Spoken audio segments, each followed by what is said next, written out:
A paz do Senhor, povo de Deus, glória a Deus. Seja bem-vindo ao Bíblia com Propósito. Se você está gostando desses vídeos que estamos aprendendo sobre a escola dominical, curte, compartilha, comenta, né? Não deixe de curtir, de compartilhar não, porque dá mais engajamento a esse canal e para podermos falar mais um pouco da palavra de Deus ao mundo, né?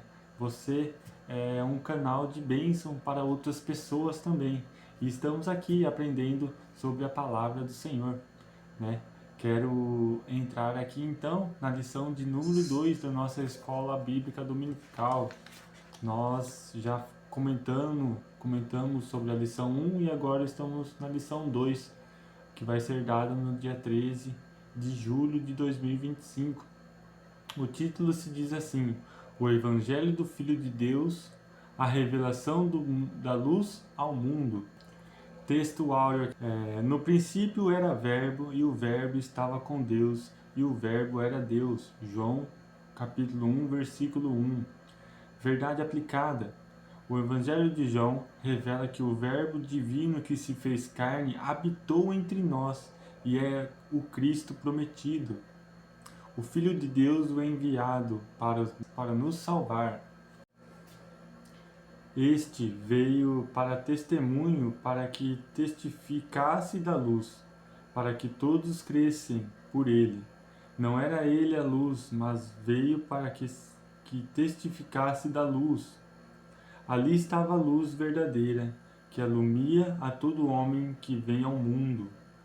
E estava no mundo, e o mundo foi feito por ele, e o mundo não o conheceu. Amém? Eu acho muito bonito e interessante esse texto de referência aqui, né? Porque fala do começo de tudo, né? Do começo de tudo, que ele era o princípio. E o princípio quem era? Ele é Deus. E todas as coisas foram feitas por ele, e sem ele nada do que foi feito se fez. Ou seja, de tudo que você conhece na vida, né, foi feita por Deus. E nele estava a vida, e a vida era a luz dos homens. Ou seja, quando Jesus veio aqui na terra, ele era a luz e ele era a vida, né? Se você está vivo hoje, se você está respirando hoje, é porque foi pago um preço na cruz do Calvário com sangue, e que você está respirando hoje, que foi pago um preço muito caro por isso, né? E os homens naquela época,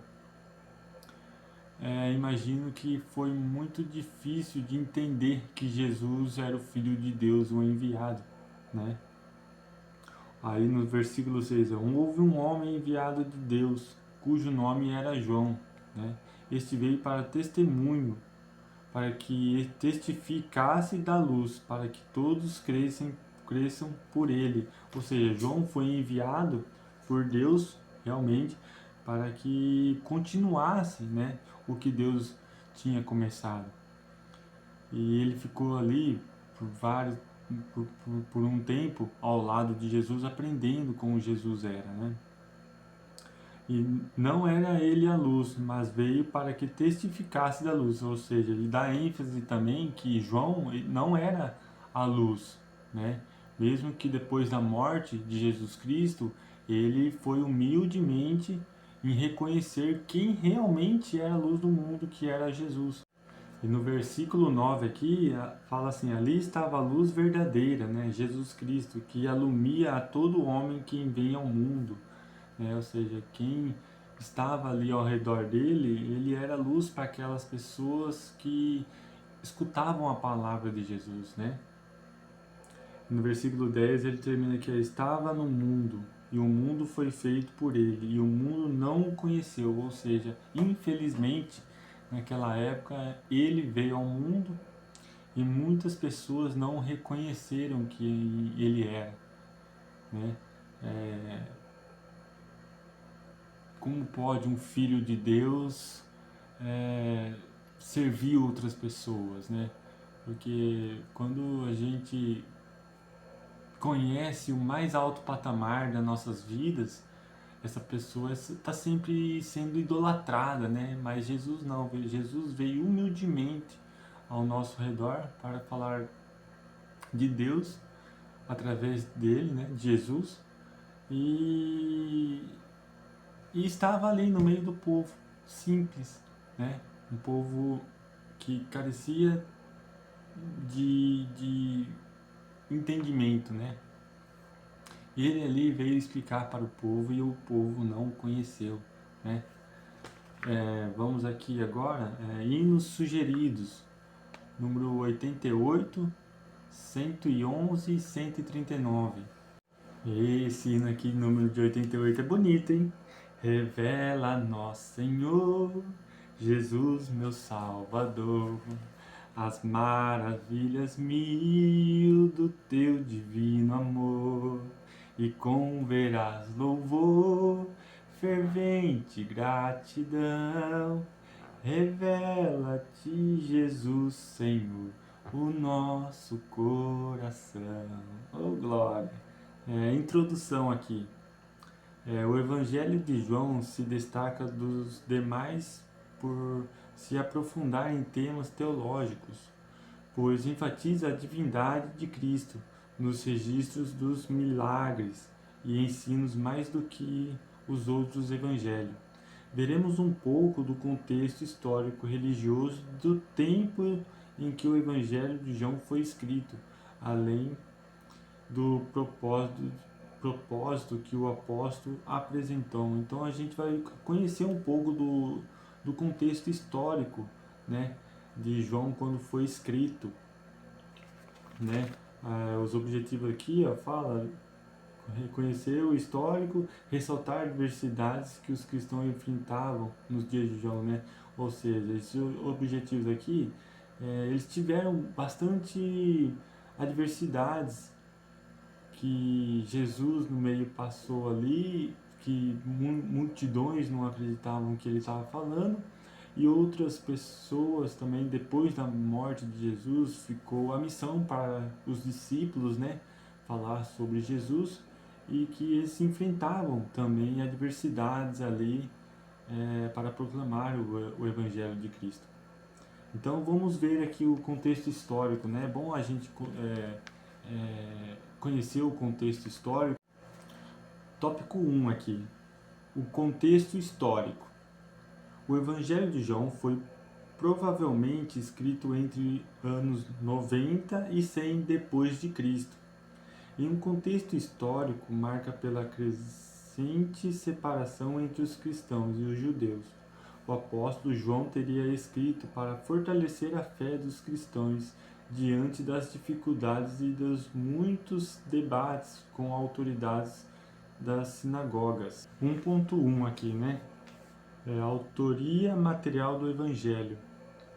Os pais da igreja, como Eusébio, Clemente de Alexandria, Irineu de Lyon, Teófilo de Antioquia e Policarpo, concordam sobre a autoria do Evangelho de João ser do próprio João, que se refere a si mesmo como o discípulo amado, ou o discípulo a quem Jesus amava. Está em João 13, né? 23 ali. João finaliza seu evangelho como aquele que testifica destas coisas e as escreveu. João 21, versículo 24. Portanto, é razoável suportar que o apóstolo João seja o autor do livro que leva o seu nome. Então, né, os pais da igreja aqui, como Eusébio, Clemente de Alexandria, Irineu de Lyon, Teófilo de Antioquia e Policarpo, eles concordaram que esse evangelho de João foi realmente escrito por João. Uma porque ele estava sempre do lado de Jesus, conhecia Jesus ali como, né, um amigo, um parceiro ali, que sempre estava do lado dele, aprendendo sobre Jesus, e de tantas vezes que o discípulo por Jesus foi amado, né? Tantas vezes que João estava do lado dele ali, e saber que as suas características de João foram ficando um pouco mais parecidas com as de Jesus e vi mesmo o amor que Jesus tinha, as características de João demonstraram ali o amor, né, que ele teve. E no final aqui, João 21, versículo 24, vai falar assim: este é o discípulo que testifica destas coisas e as escreveu, e sabendo que o seu testemunho é verdadeiro, né? Ou seja, o testemunho que João dá aqui sobre o livro de João realmente dá muita ênfase que foi ele quem escreveu, né? Olha como Jesus escolhe a pessoa certa, né? No caso, João aqui. O comentarista aqui faz um comentário muito interessante aqui, né? Eu vou ler para vocês aqui, ó. Alguém poderia antever que uma pessoa com a personalidade de João destruir-se-ia. Tal pessoa certamente morreria em briga ou choque com o governo de Roma. Ou seja, que João ele tinha características de pessoa de ser assim uma pessoa que tinha que pisar em ovos para falar com ele, uma pessoa que se irava fácil, conforme a gente viu na lição 1, né, da escola EBD aqui, do terceiro trimestre. Só que ele continua aqui falando, mas esse não era o caso. João se transformou-se em alguém poderoso, mas gentil, fraco, mas amável, corajoso, porém humilde. Não existe nenhum acontecimento que possa explicar a transformação de João, né? Ou seja, de tanto ele ficar perto de Jesus Cristo, ele conseguiu realmente continuar o ministério de Jesus, né? Em que as pessoas que os ouviam, né, ouvia ele e os outros discípulos, ele viu o amor de João para com as outras pessoas e que as outras pessoas pudessem continuar o Evangelho de Cristo, que nós estamos aqui hoje falando da palavra de Deus, né? E ele continua aqui assim, ó, deve ter sido a consequência de acompanhar Jesus. Então, foi consequência de tudo que ele acompanhou Jesus, do aprendizado, das características de Jesus, de como Jesus abordava os outros, de como ele se posicionava, né, em meio às dificuldades da vida, porque ele passou por aqui. Jesus sabe como é as nossas dificuldades. E João ficou do lado dele aprendendo tudo isso, né? Como você entrar num emprego hoje e a empresa tem as suas leis, tem as suas regras, né, políticas da empresa, e é a mesma coisa João aqui, né? Aprendeu sobre Jesus, aprendeu como apertar o stop e apertar continua, vai, prega a palavra que eu estou te ensinando, né? Jesus é a mesma coisa. João aqui é a mesma coisa, aprendeu do lado de Jesus da melhor forma possível, né? E ele continua aqui, ó, João estava tão dominado por Jesus que sequer mencionou o seu nome no evangelho de sua autoria, ou seja, João aqui, ele estava tão fascinado em Jesus que quando ele começou a escrever, né, alguém estava ali escrevendo por ele, ou não sei se foi ele mesmo quem escreveu esses capítulos de João, só que ele sequer mencionou o nome dele. Ele quis se referir a ele, abre aspas, aquele a quem Jesus amava, fecha aspas aqui, né? Ou seja, ele se referia a ele falando aquele a quem Jesus amava, porque realmente ele foi amado por Jesus, né? Vimos aqui algo que Jesus falou para ele, para a mãe dele ali, que ambos iam ser parentes ali, né? João ia ser o seu mãe de Maria e Maria ia ser a mãe de João, né? Vimos que Jesus amava tanto e que João ele descreve aquele a quem Jesus amava. E onde foi a data e o local aqui, né, que foi escrito o Evangelho de João? O quarto evangelho não contém citações exatas a respeito do local onde foi escrito, nem quando isto aconteceu. Entretanto, de acordo com a tradição, estima-se que o livro tenha sido escrito na cidade de Éfeso, atual Turquia, ou seja, entre nos anos 90 e 100 depois de Cristo, depois da destruição de Jerusalém, em 70 anos depois de Cristo, e antes do exílio de João na ilha de Patmos.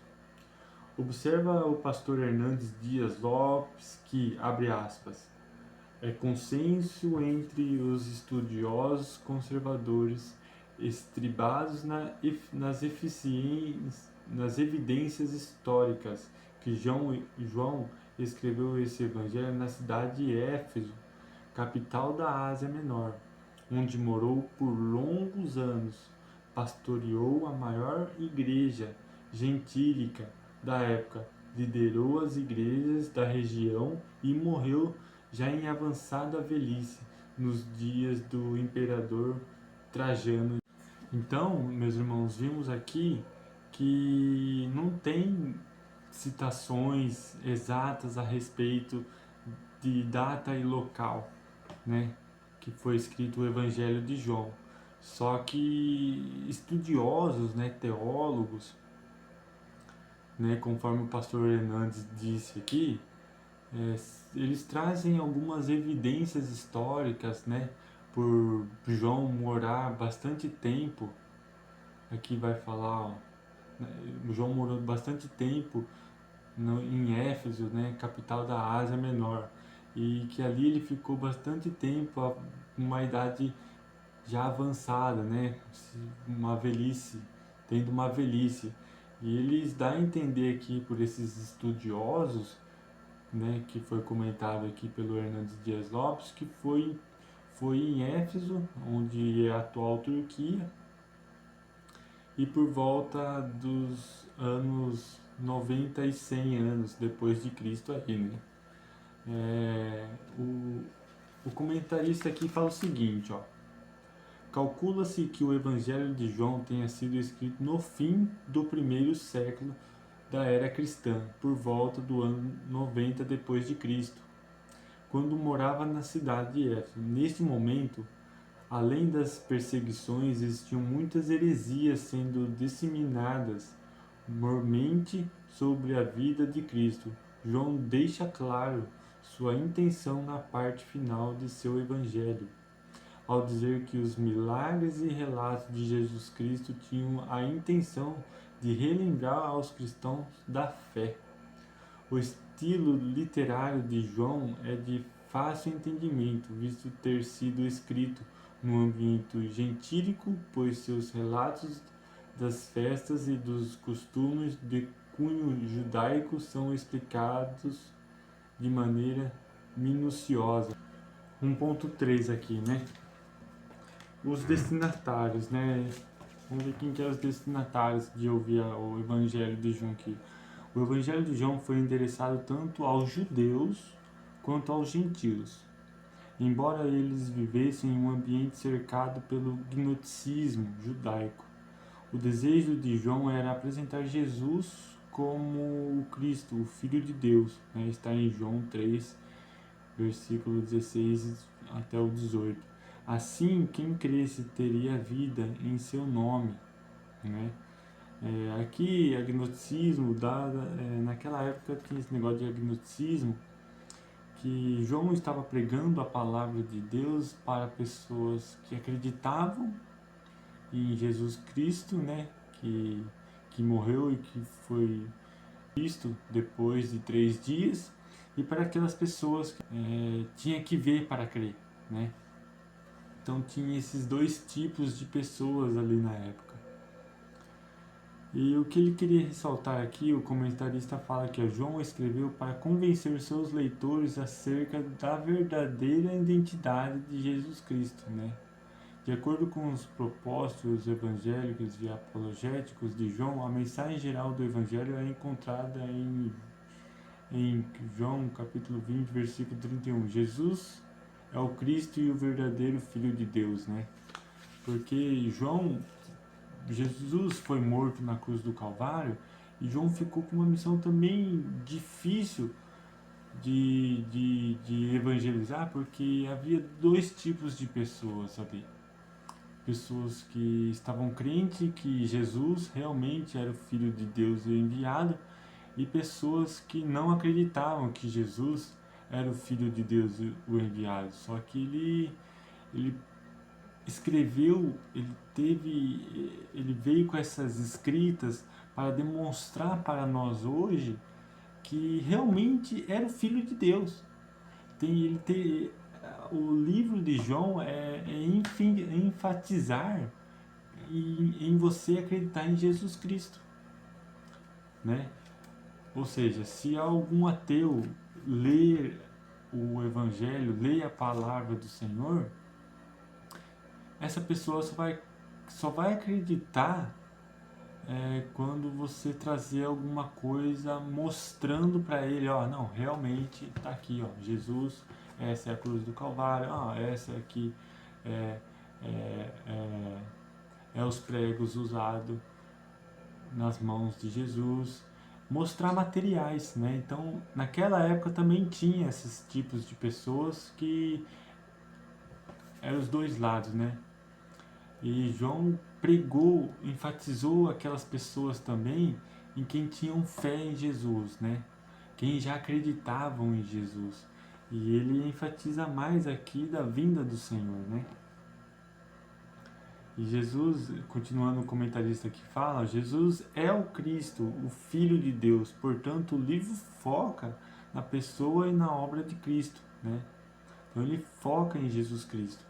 O verso 30 e o 31 recebem ênfase constante ao longo do Evangelho de João, para reforçar a salvação que ele oferece, né? Ou seja, ele estava enfatizando a salvação que Jesus era, né? Que só poderia chegar em Deus em meio a Jesus Cristo, né? Resumindo, o Evangelho de João se concentra em Jesus com a palavra, o Messias e o Filho de Deus. 2. Naquele que traz o dom da salvação à humanidade, né? Só por meio de Jesus Cristo. E 3. No que tanto aceita quanto rejeita a oferta. Ou seja, esse 3 aqui, Jesus, ele aceita o seu pecado. Ele aceita. Só que você tem que rejeitar o pecado, né? Ele te aceita o seu pecado. Olha, eu tô te dando a salvação, só que você tem que rejeitar certas coisas na sua vida, né? Jesus é amor, né? Ele te aceita, ele está para qualquer hora te aceitar como seu único Salvador, né? Só que tem coisas que você tem que fazer, né? Para que você tem que rejeitar o pecado, né? O que eu ensinei aqui, ó. É razoável supor que o apóstolo João seja o autor do livro que leva o seu nome, né? Ou seja, de tanta ênfase, tanto ver que João estava com as características parecidas com a de Jesus aqui, realmente ele descrevendo o Evangelho de João aqui, os capítulos do livro de João, realmente foi ele quem escreveu, né? E vem historiadores aqui vendo que João passou por maior parte em Éfeso, né? Onde é a Turquia hoje. Estudiosos, eu louvo a Deus por esses estudiosos hoje, para que nós tenhamos também um pouco de entendimento daquela época, né? Amém? Tópico 2 aqui, ó. O contexto religioso, né? O Evangelho joanino está entre registro do final do primeiro século, os dos cristianismo num tempo de crescente oposição aos cristãos, apostasia e disputas sobre a natureza de Jesus. Está em João capítulo 15, versículo 20. Naqueles dias, os cristãos sofriam afrontas e perseguições por parte dos judeus, do helenismo e do agnosticismo. Vamos ler aqui então em João capítulo 15, versículo 20 aqui, ó. Capítulo 15, versículo 20. Lembrai-vos da palavra que vos disse: não é servo maior do que o seu senhor. Se a mim me perseguiram, também vão vos perseguir a vós. Se guardarão a minha palavra, também guardarão a vossa. Ou seja, né, João estava num ambiente enfrentando o que Jesus também enfrentou, né? Pessoas que não creram em Jesus, pessoas que creram na palavra, no que Jesus estava pregando. E aqui o contexto é esse. O contexto é pessoas que tinham fé em Jesus, que sabiam que Jesus era o Filho de Deus enviado. E mesmo eu falo das palavras de Jesus aqui, olha, vai ter pessoas que vai querer ser maior que eu, no caso Jesus, né? Querendo fazer bezerros de ouro para adoração, e dentre outras coisas, só que na verdade não é. E vai ter aquelas pessoas que vão ouvir as suas palavras, como as pessoas me ouviram, no caso, os seus discípulos e entre outras pessoas ali. Então, eu dou bem ênfase a esse versículo aqui, que Jesus estava ensinando aos seus discípulos, ensinando a João, que o que ele iria enfrentar no futuro, né, de proclamar a palavra de Deus, é o que Jesus também estava sendo perseguido, né? Eles serão perseguidos, só que ao mesmo tempo vai ter pessoas que vão estar ouvindo os meus ensinamentos, vão estar ouvindo a palavra de Deus, né? E eu louvo a Deus pela vida de João, porque ele fala bastante de Jesus, dá bastante ênfase em Jesus, mostrando as características de Jesus para que nós crescêssemos que Jesus realmente é o Filho de Deus enviado. E é isso. Tópico 2.1. O movimento judaizante fez o uso de muitos meios para tentar atingir o cristianismo com as suas perspicazes manifestações.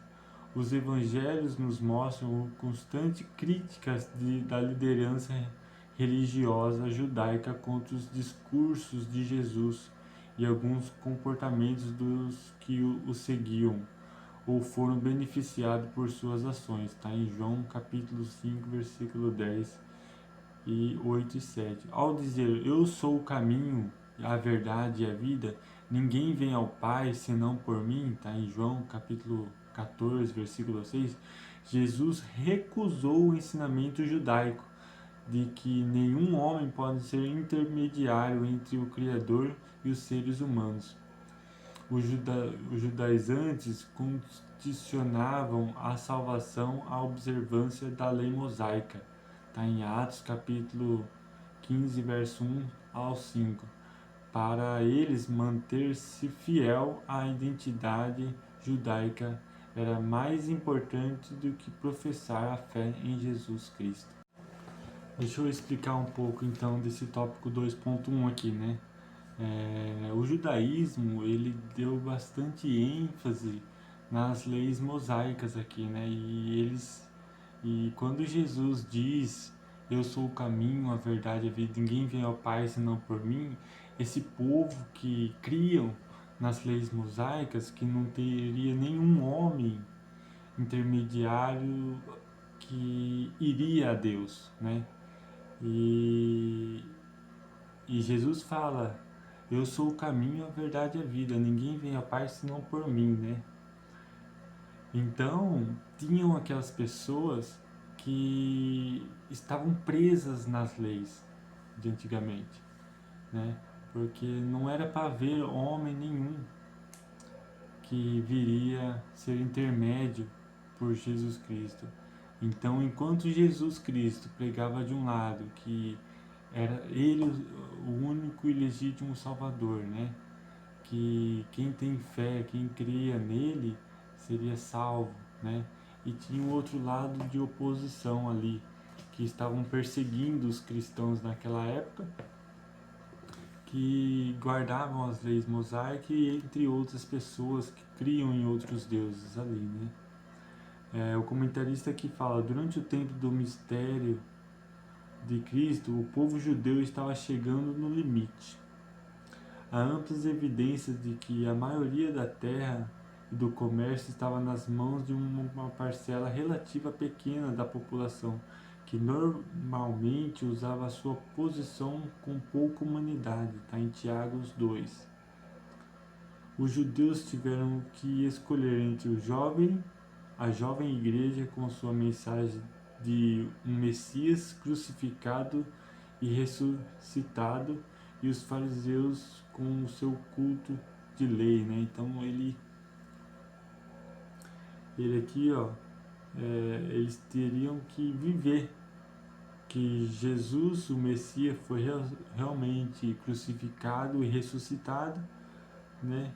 E que os fariseus ali com o seu culto de lei, né? Então tinham duas religiões ali muito fortes. Só que para colocar na cabeça do povo que Jesus veio para morrermos por nós não foi fácil, não, né? Muita gente hoje ainda não acredita em Jesus Cristo, né? Por mais que tenha a palavra dele há mais de 2000 anos aí, né? Amém? Tópico 2.2, né? O helenismo e o cristianismo.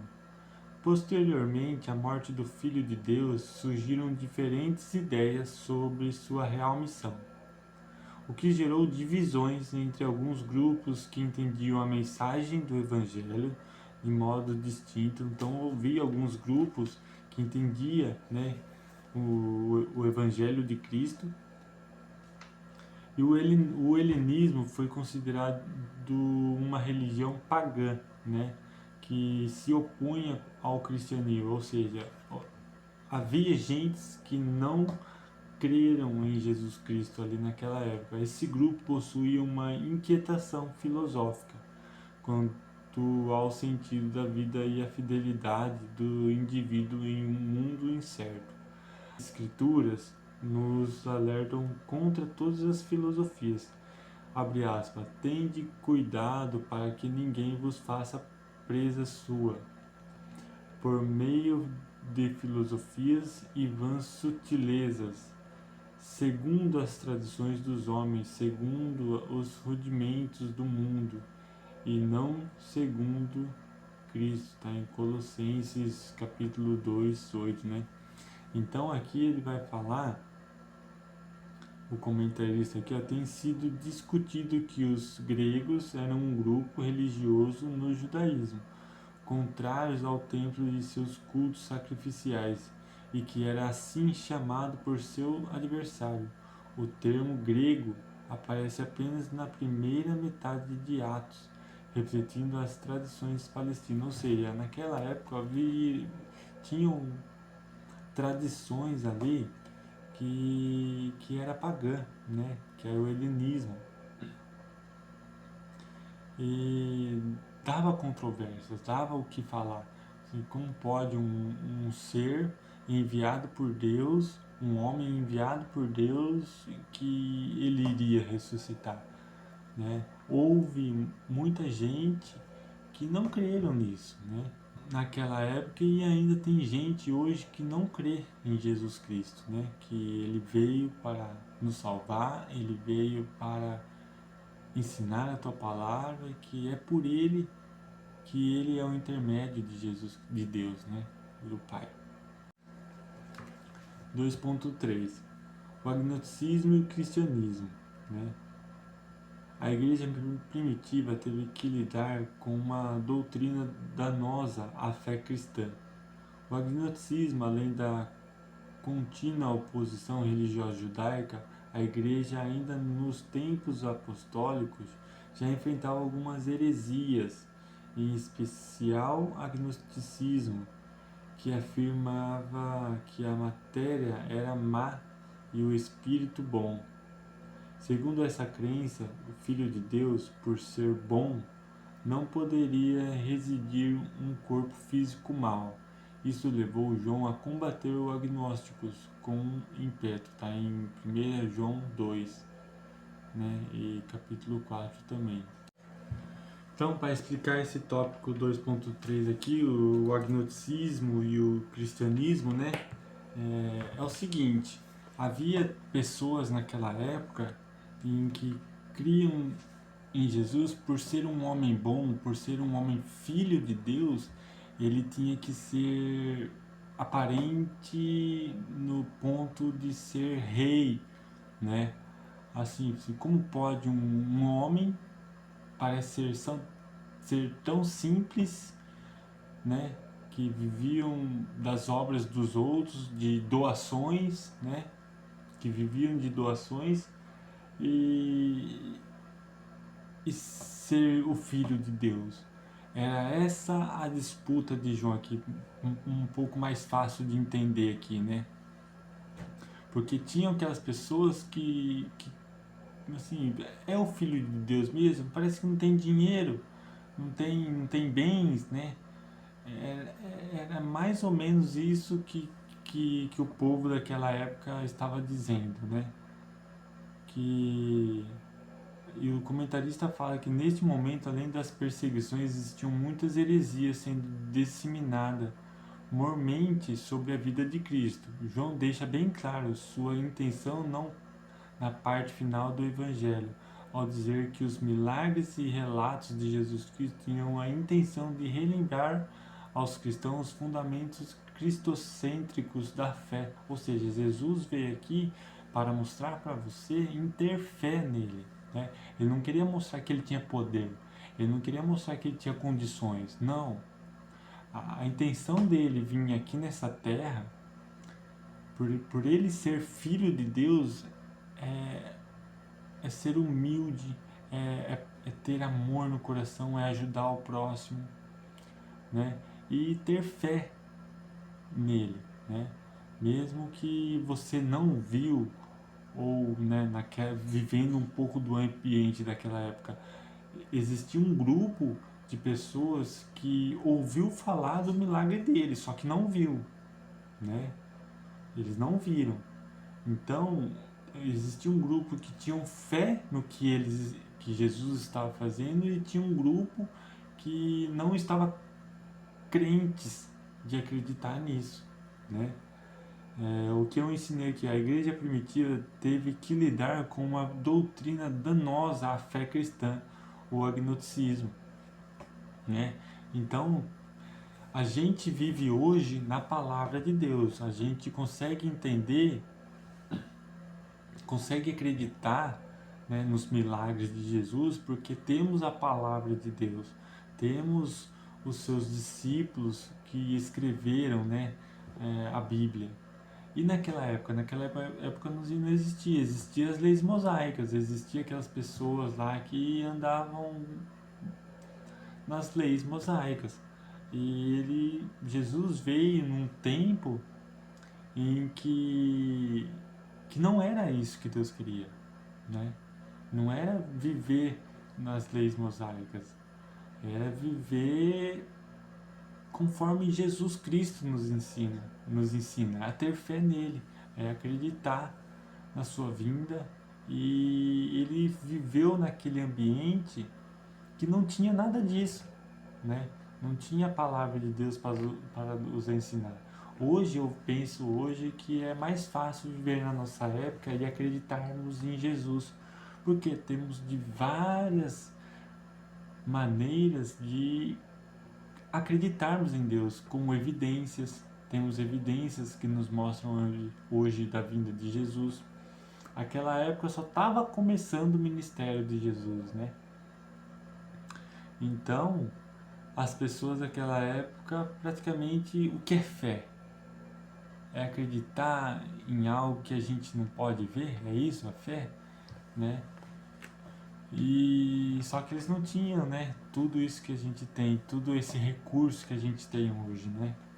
Então, eles foram bastante perseguidos naquela época. Amém? Então, né, vamos para o tópico 3 aqui, ó. Rejeitado por muitos, exaltado pelo Pai. Mesmo o Filho de Deus sendo rejeitado por muitos, o Senhor perseverou no cumprimento da missão. Assim, muitos não se deixaram ser levados pelos que os rejeitavam, mas creram em Jesus, receberam a sua palavra e o exaltaram. Vemos isso no Evangelho de João, primeiramente no testemunho de João Batista, né? Tá em João capítulo 1, versículo 29 ao 34. Depois na cura do cego de nascença, né? Tá em João capítulo 9, do 1 ao 41. Por fim, diante de uma grande multidão, em sua entrada triunfal em Jerusalém. Está no capítulo de João, capítulo 12, do versículo 12 ao versículo 19. Então, vamos explicar um pouco desse tópico 3 aqui, né? Muitas pessoas rejeitaram Jesus Cristo, mas de muitas pessoas também abraçaram a vinda do Mestre, né? Como esse cego vai falar em João capítulo 1, do verso 29 ao 34, vai falar do batismo. Isso aqui também em João capítulo 9, do versículo 1 ao 41, que quando Jesus guspe no chão, né? Como assim um homem que é filho de um rei, filho de Deus, cuspindo no chão, passando as suas mãos nos olhos cegos de um homem e que por fim ele pode enxergar novamente, né? Isso é fé, é você crer naquilo que você não está enxergando, é você pisar num chão onde você não está vendo, é você ter fé em Jesus Cristo, que ele ainda opera milagres, né? E ainda, né, de um dos testemunhos aqui que João vai nos falar aqui da palavra dele, né, que ele mostra que Jesus e os milagres, né, de Jesus foi a cereja do bolo. Tá em João capítulo 12, versículo 12 até o 19, que vai falar em que Jesus entra na cidade de Jerusalém montado num jumentinho, né? Imagine, um, um, um filho de Deus, porque quando você fala Deus, a sua boca enche de saber que essa pessoa é o mais alto, como posso falar, é o mais alto patamar que você conhece na sua vida. É algo exaltado, é algo que não há ninguém acima dele. Então, o seu filho estava no mesmo nível. Jesus Cristo, que veio aqui na terra para nos salvar e que entrou na cidade de Jerusalém montado num jumento. E Jesus entra na cidade de Jerusalém depois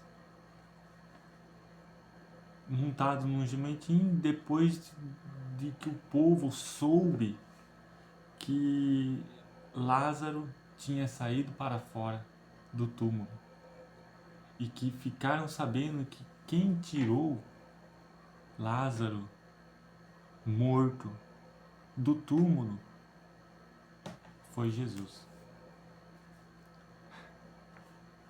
É fé. É maravilhoso contar isso e não se emocionar, né? é muito gratificante saber que naquela época foi difícil para Jesus. Foi muito difícil para Jesus viver em uma sociedade que não creram nele, e saber que tinha muitas pessoas abraçando a sua causa, né? Tendo fé nele, creram em Jesus, né? Então creram na missão que Jesus tinha para dar para o povo, né? Glória a Deus. Tópico 3.1 aqui, né? João Batista testemunha Filho de Deus, né? João Batista testificou do Filho de Deus ao dizer que Cristo viria após ele, tá? Em João capítulo 1, versículo 15.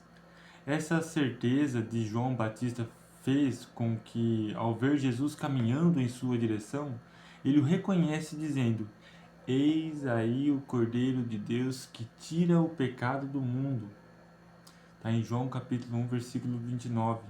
Aqui, João Batista cumpre com firmeza a missão de testemunhar e exaltar Jesus Cristo ao relatar que viu o Espírito Santo descer do céu como uma pomba e repousou sobre ele.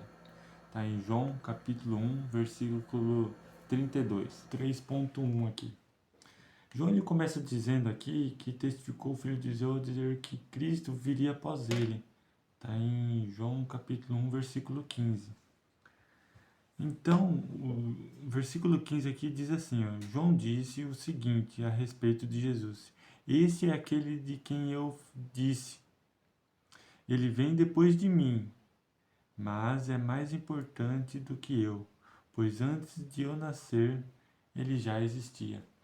Vimos aqui que João é humilde em falar dessas maneiras, que ele é mais importante, que Jesus é mais importante do que ele. Porque vemos que João era um pouco mais velho que Jesus, e que por vezes que ele passou e ficou do lado de Jesus, vendo seus milagres, e depois da morte de Jesus Cristo, e poder continuar o seu ministério, será que não passaria na cabeça de João que poderia falar que João era quem fez o milagre, os milagres? Só que não, ele começa dizendo já no capítulo 1 aqui, falando que ele é mais importante do que eu, pois ele já existia antes de eu nascer. Nas nossas vidas, às vezes, nos colocamos nessa situação, porque quando acontece algo no seu ambiente de trabalho, que foi outra pessoa que fez o serviço, só que você quer mostrar que foi você quem acertou, quem você diagnosticou o erro, você quer passar por cima daquela pessoa que foi ela. Aqui tô dando uma referência de como João aqui se posicionou. Falei, não fui eu que fiz os milagres. Não fui eu que tirei Lázaro do túmulo. Foi Jesus. Ele dá muita ênfase nas primeiras palavras do capítulo dele aqui, ó.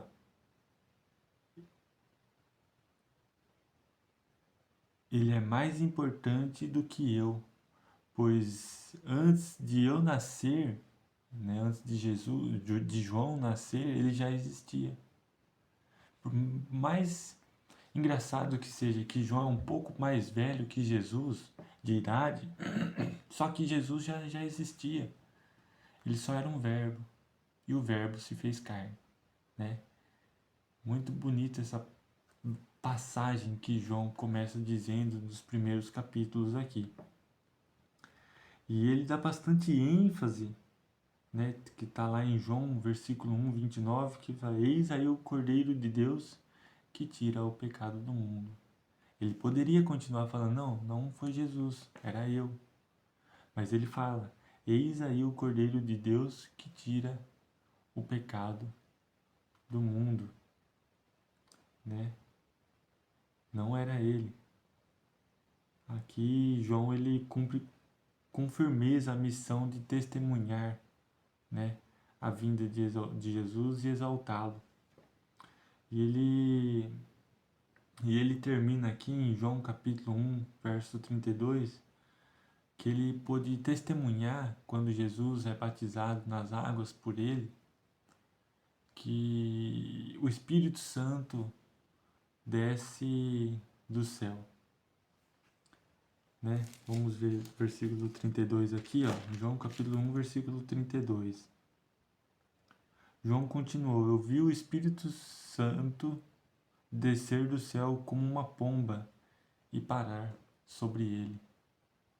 Continuando aqui, eu não sabia quem ele era, mas Deus, que mandou batizar com água, me disse: Você vai ver o Espírito descer e parar sobre um homem, e esse homem é quem batiza com o Espírito, e eu vi isso, e por esse motivo tenho declarado que ele é o Filho de Deus.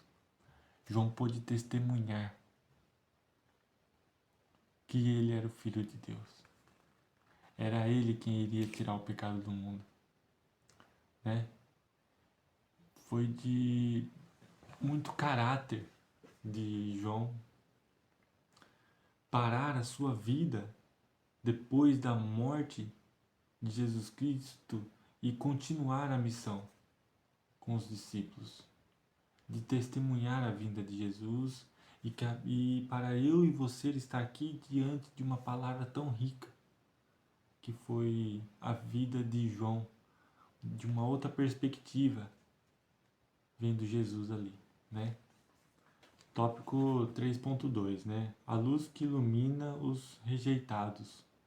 O Evangelho de João nos apresenta a história de um homem cego de nascença que experimentou tanto a rejeição quanto a exaltação divina. Jesus, ao encontrá-lo, fez lama com sua própria saliva e a aplicou sobre seus olhos, ordenando-lhe que ele se lavasse no tanque de Siloé. Obediente à palavra do Mestre, ele se levantou e passou a enxergar, surpreendendo a todos ao seu redor. Está em João 9, versículo 8. Esse milagre não apenas restaurou sua visão física, mas revelou uma verdade espiritual ainda mais profunda, enquanto ele foi curado e teve seus olhos abertos. Os religiosos da época permaneceram cegos espiritualmente, recusando-se a enxergar a obra de Deus. O próprio João descreve que, após o milagre, aquele homem creu em Jesus e o adorou. Está em João capítulo 9, versículo 35 ao 38. Em contraste com os que, apesar de sua visão perfeita, estavam presos à escuridão da incredulidade. Vamos falar um pouco sobre esse tópico 3.2 aqui. Então, Jesus é a pessoa que ilumina. Quando ele fez aquele milagre, bem diferente, né? Imagina só, o homem já não estava enxergando. Jesus vai lá e gospe no chão, faz lama com sua saliva e passa nos seus olhos e manda essa pessoa lavar em Siloé. E essa pessoa volta enxergando porque ele ouviu as mensagens do Mestre e creu naquilo que ele estava ouvindo. A fé dele o salvou, a fé dele pôde fazer-o enxergar de novo. E nós hoje que temos uma visão tão boa, uma mente tão abençoada, tão saudável, que você pode ler e entender a palavra de Deus, você tem preguiça, você deixa a palavra de Deus para depois, você fala, não, hoje eu vou fazer isso para Deus e acaba não fazendo. Você tem tantos recursos saudáveis em você e você deixa Jesus de lado. que às vezes você está sendo incrédulo, porque Jesus te deu a vida e você não tira um tempinho para saber sobre ele. A fé dessa pessoa foi tão forte que ele voltou a enxergar, né? E o comentarista vai falar assim, ó. O mendigo era física e espiritual cego. Então, ele não conseguia ver os milagres de Jesus. Mas tanto seus olhos como seu coração foram abertos. Por quê? Porque ele ouviu a palavra de Deus. Ele ouviu falar sobre Jesus. E ele creu e obedeceu. E experimentou a graça de Deus, o milagre de poder enxergar de novo. Os fariseus tinham tudo, fisicamente uma boa visão, mas eram cegos e espiritual. Não creram que Jesus era o Filho de Deus, o enviado. E sinceramente, considerando as evidências do Senhor, também teriam crido em Jesus e tido a oportunidade de nascer de novo. Ou seja, os fariseus aqui, eles tinham a oportunidade de nascer de novo. Tinha tudo, a sua vida era saudável. Eles viram o que Jesus tinha feito, mas mesmo assim continuaram com os olhos fechados, com o coração fechado. Como que você está hoje, né? Está com o coração fechado? Não crê na palavra do Senhor? O que basta para você crer? Existem evidências, existe a palavra dele, é só você entender, é só você buscá-lo para você poder enxergar e que em nome de Jesus eu creio que seu coração e a sua visão será aberta. No nome de Jesus. No nome de Jesus. Amém? Tópico 3.3 aqui, né? A entrada em Jerusalém e a revelação do Messias. O evangelista Mateus, Marcos, Lucas e João relataram a entrada triunfal de Jesus em Jerusalém, mostrando que ele é o Messias, o filho de Davi, cumprindo as profecias. Este que está sendo recepcionado em Jerusalém está prestes a ser levado na cruz, ressuscitar e retornar na glória que tinha com o Pai antes da fundação do mundo. Os discípulos testemunhariam o que Jesus já lhe tinha revelado. O Filho de Deus não veio como um líder para libertar Israel do jugo romano, mas como o Redentor da humanidade. Então, vamos falar um pouco sobre esse tópico 3.3 aqui, né? Quando Jesus fez aquela entrada em Jerusalém, né? Vimos que tinha muitas pessoas ao lado de Jesus e mesmo pessoas que não estavam ao lado de Jesus e que viram os milagres, que ouviram as palavras de Jesus, mas foi uma das pessoas que fez Jesus ir para a cruz do Calvário. Só que Jesus, os seus discípulos já sabiam que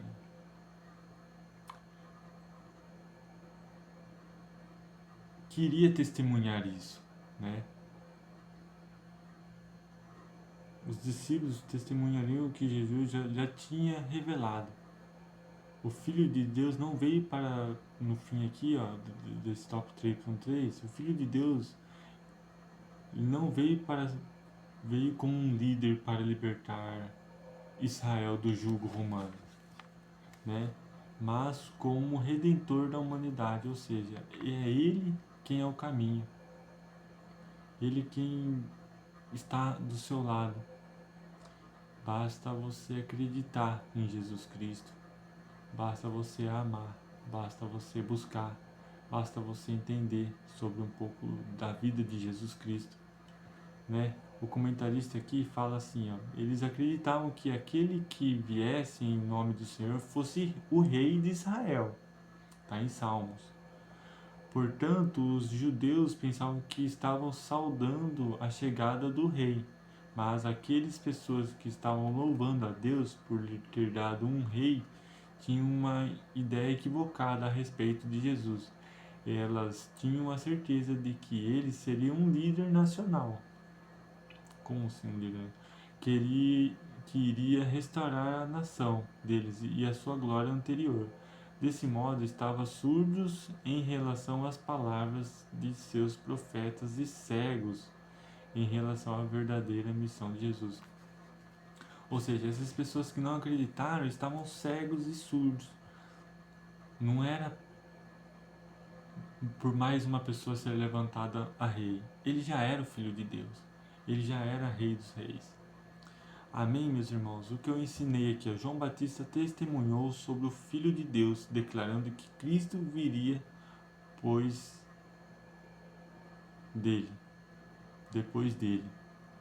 Conclusão. O próprio Senhor Jesus Cristo, em seu discurso de despedida, advertiu que seus discípulos enfrentariam rejeição e oposição ao longo da caminhada. Ou seja, depois da vinda do Senhor, eles ainda continuaria ouvindo rejeição e oposição, né? É como você continua a vinda de Deus aqui. Deus tem você como filho para você pregar a palavra para qualquer criatura. Mas há ainda pessoas que vai rejeitar de ouvir a palavra dele. Vai ser pessoas que vão estar opostas de acreditar que ele realmente é o Filho de Deus e que existe um ser maior, né? No entanto, ele também assegurou que o Espírito Santo os fortaleceria, ou seja, se você tem esse fogo no seu coração, se você tem essa chama de proclamar, é o Espírito Santo fortalecendo o seu coração e capacita você para perseverar na missão. Oh, glória, está em João capítulo 15, versículo 26 ao 27. Dessa forma, nenhuma forma de rejeição ou oposição pode impedir o avanço da igreja quando ela caminhada no poder do Espírito Santo. Se você crê na palavra de Deus, se você crê em Jesus, a caminhada não é sua, a caminhada é de Jesus, ele só está te usando. Se você tem esse fogo no seu coração, pode ter certeza que ele está aí com você. Amém? Deus abençoe. Curte, compartilha,